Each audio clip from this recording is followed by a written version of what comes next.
ओम शांति। ओम शांति। रूहानी बाप बैठ रूहानी बच्चों से रूहान करते हैं अथवा रूहों को समझाते हैं, क्योंकि रूहों ने भक्ति मार्ग में बहुत याद किया है।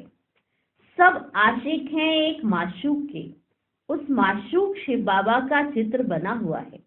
उनको बैठ पूछते हैं, उनसे क्या मांगना चाहते हैं वे पता नहीं है।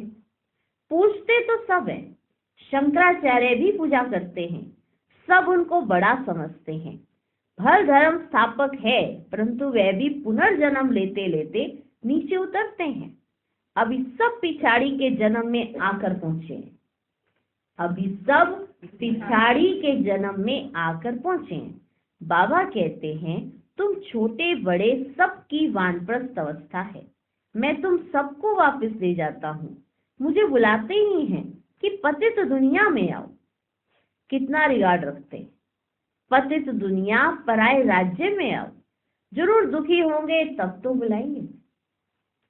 गाया जाता है दुख हरता सुख करता, तो जरूर छी पुरानी दुनिया पुराने शरीर में आना पड़े, वह भी तमो प्रधान शरीर में।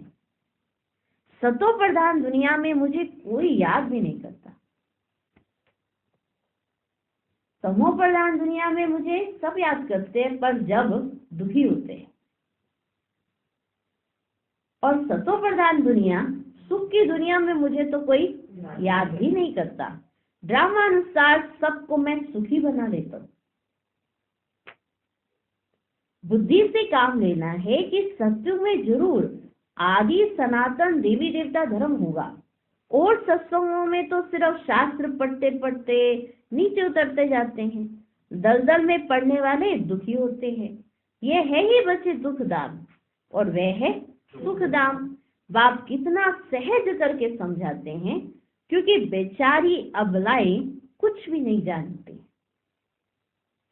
कोई को भी ये पता ही नहीं है कि फिर वापस भी जाना है या सदैव पुनर्जन्म लेते ही रहना है। हाँ, ये तो पता हो कि अब वापस भी जाना है या सदैव पुनर्जन्म ही लेते रहना है। अभी तो सब धर्म वाले हैं। पहले पहले स्वर्ग था तो एक ही धर्म था। सारा चक्र तुम्हारी बुद्धि में, कोई और की बुद्धि में ये बातें रह ना सके। वह तो कल की आयु ही लाखों वर्ष कह देते हैं। इसको कहा जाता है बच्चे घोर अंधियारा। ज्ञान है बच्चे घोर सोजरा। अभी तुम बच्चों की बुद्धि में रोशनी है। तुम कोई मंदिर आदि में जाएंगे ना, तो तुम कहेंगे हम शिव बाबा के पास जाते हैं, और ये लक्ष्मी नारायण हम बनते हैं। हम शिव बाबा के पास जाते हैं अगर शिव बाबा के मंदिर में, और लक्ष्मी नारायण के मंदिर में जाएंगे तो ये है लक्ष्मी नारायण हम बनते हैं। ये बातें और सत्संगों में नहीं होती। वह सब है भक्ति मार्ग की बातें। अभी तुम रचता रचना के आदि मध्य अंत को जानते हो।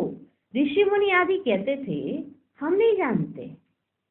तुम भी पहले नहीं जानते थे बच्चे।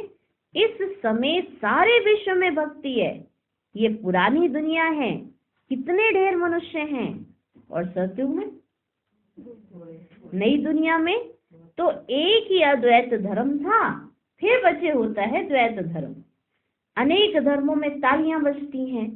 सबकी एक दो में कुछ ना कुछ खिटपिट है, कहीं खिटखिट है ही है। ड्रामानुसार उन्हों की पॉलिसी ऐसी है कि धर्म बढ़ते जाएंगे और खिटखिट बढ़ती जाएगी। किसको भी अलग करते हैं ना तो लड़ाई होती है, पार्टीशन होते हैं।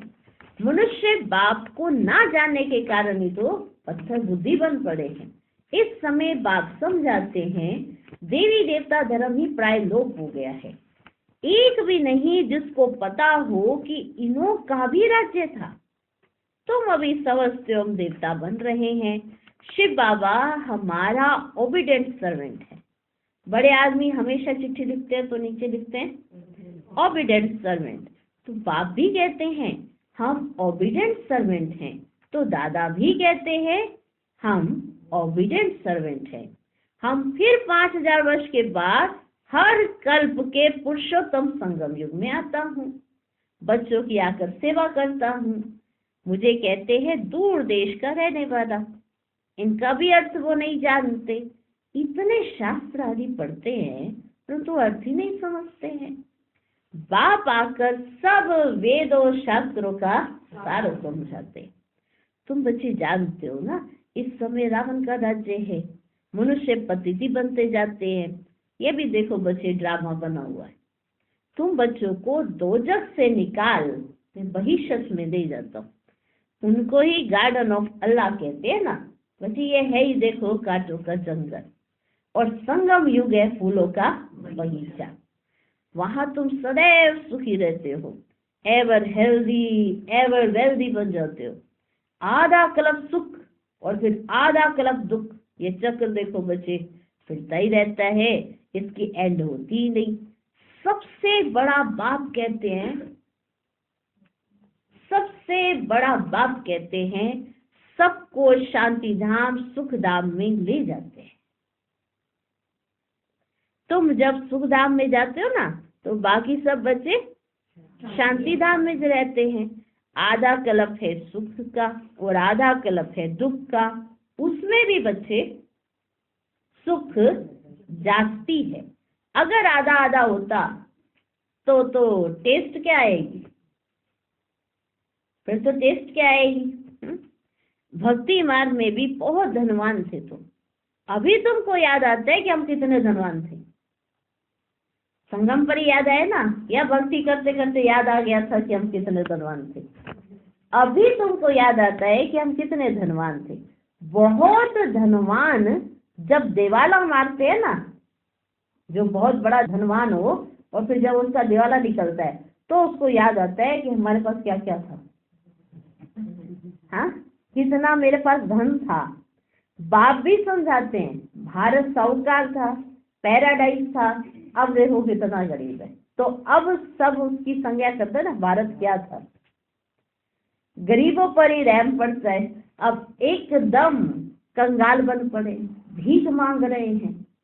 जो सॉल्वेंट थे अब इंसॉल्वेंट बन पड़े। ये भी देखो बच्चे एक नाटक है। बाकी जो भी धर्म आते हैं ना वे सब बाय प्लाट है। कितने धर्म के मनुष्य वृद्धि को पाते रहते हैं। भारतवासियों के ही 84 जन्म है। एक बच्चे ने और धर्मों का हिसाब किताब निकाल के भेजा था, परंतु जाती इन बातों में जाने से तो को देखो बच्चे कोई फायदा नहीं।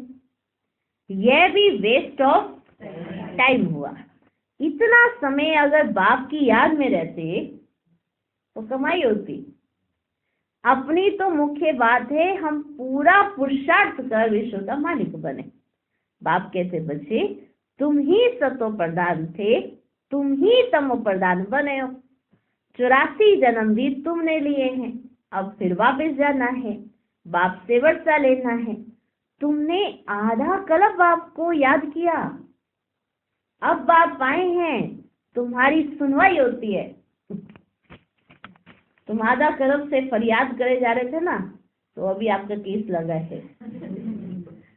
हाँ, अभी जज के पास तारीख लग गई है, वो है संगम युग।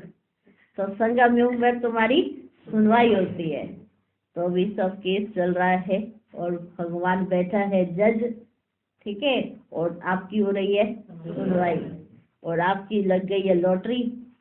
हाँ, संगम पर भी सब बटोर लेते हो और सत्संग में तो सब कुछ ले ही लेते हो।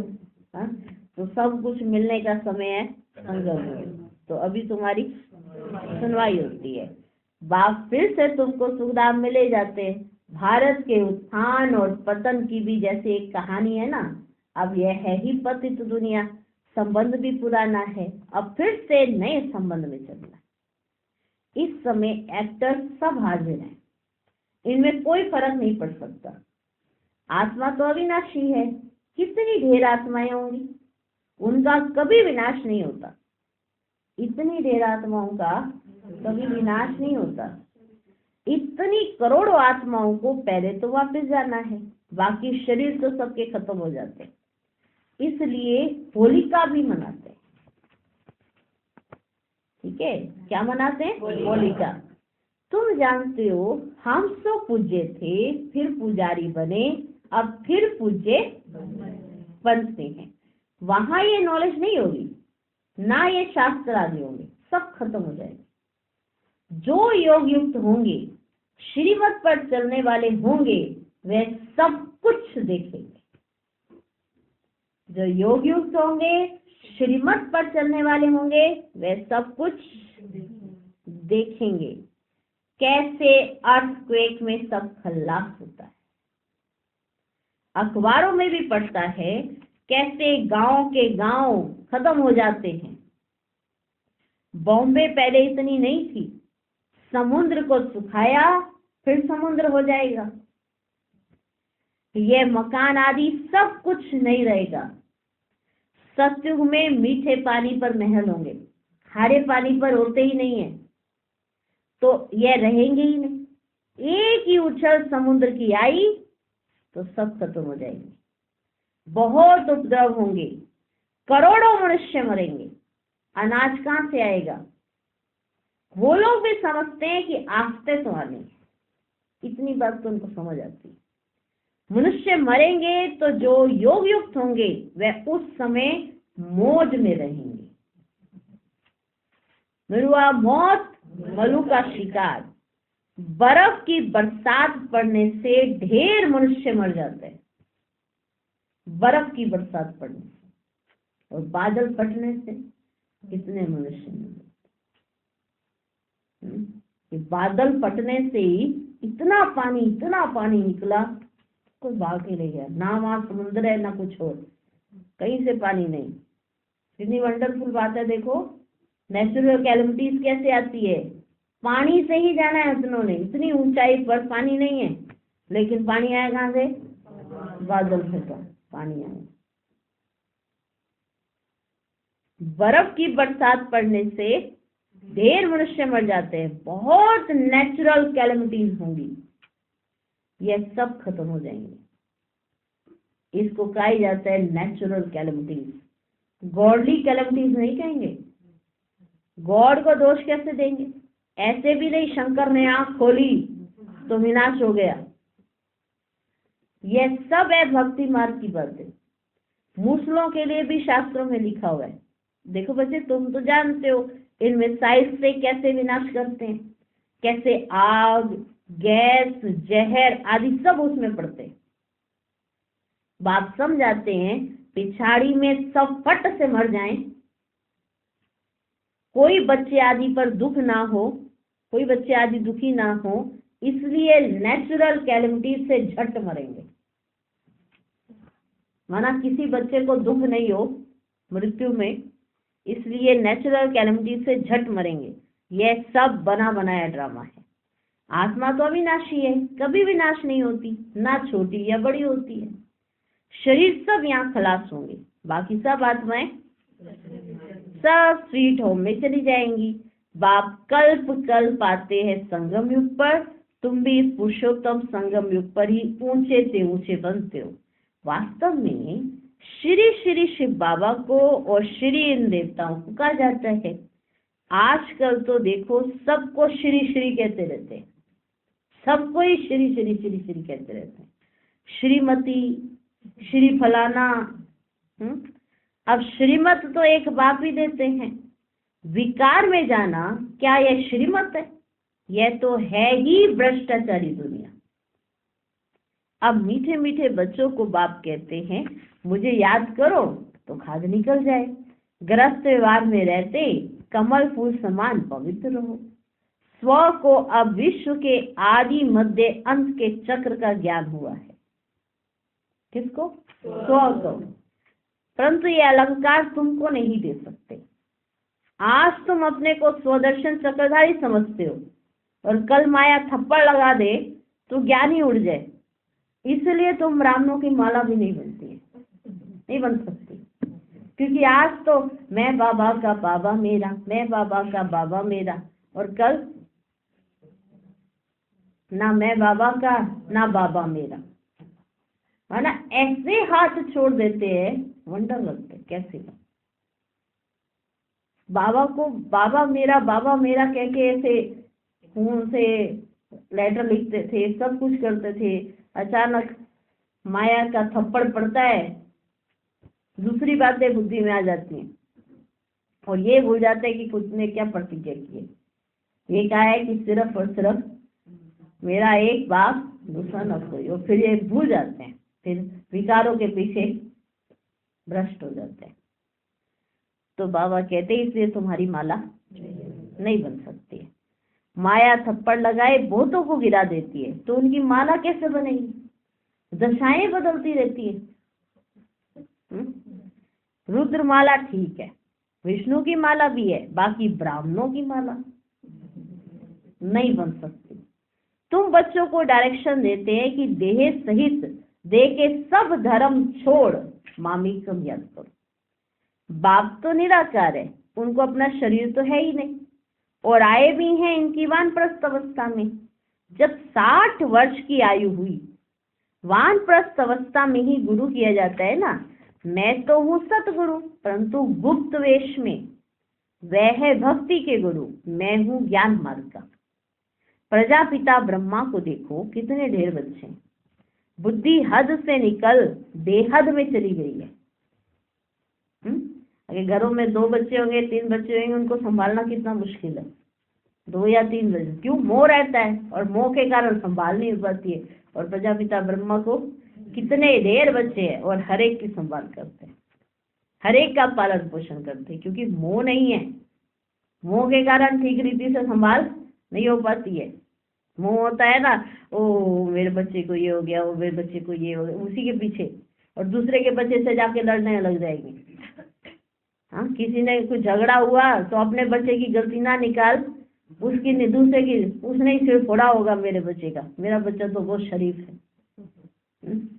माना ये इसलिए बता रहे हैं कि बाबा को कितने ढेर बच्चे, और इतने ढेर बच्चों की बाबा कैसे संभाल करते हैं। तो प्रजापिता ब्रह्मा को देखो, कितने ढेर बच्चे हैं, क्योंकि बुद्धि हद से निकल बेहद में चली गई है। मुक्ति में जाकर फिर जीवन मुक्ति में आते हैं। तुम पहले आते हो, दूसरे पीछे आते हैं। हर एक को पहले सुख फिर दुख भोगना पड़ता है। यह वर्ल्ड ड्रामा है, तब तो कहते हैं ना, ओहो प्रभु तेरी लीला अपरंपार। तुम्हारी बुद्धि ऊपर से नीचे तक चक्कर लगाती रहती है। तुम हो लाइट हाउस, रास्ता बताने वाले। तुम बाप के बच्चे हो ना। फादर कहते हैं मुझे याद करो, तो तुम तमो प्रधान से सतो प्रधान बन जाएंगे। तुम्हारे फादर तुम्हें कहते हैं तुम मुझे याद करो।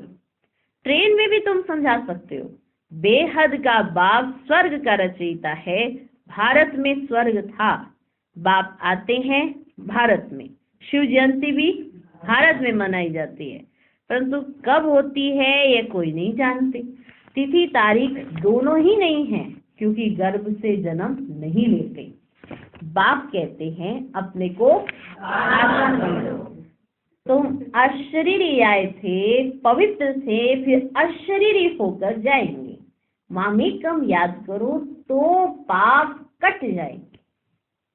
अच्छा, मीठे मीठे सिकिलधे बच्चों प्रति माता पिता बाप दादा का याद प्यार और गुड मॉर्निंग।